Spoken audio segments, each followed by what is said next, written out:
আসসালামু আলাইকুম। অনেক ভাই বোনেরা অনেকেই জানেন না কীভাবে একটি নিউ হোল্ডার খুলতে হয়।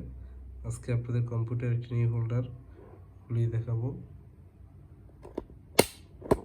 দেখতে পাচ্ছেন যে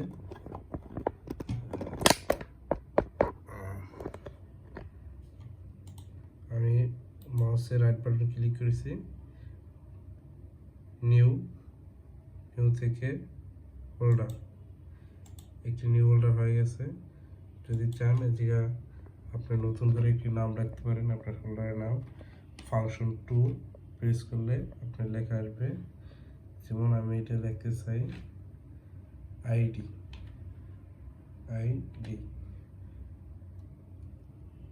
হয়ে গেল। এবং হোল্ডারটি কীভাবে ডিলিট করব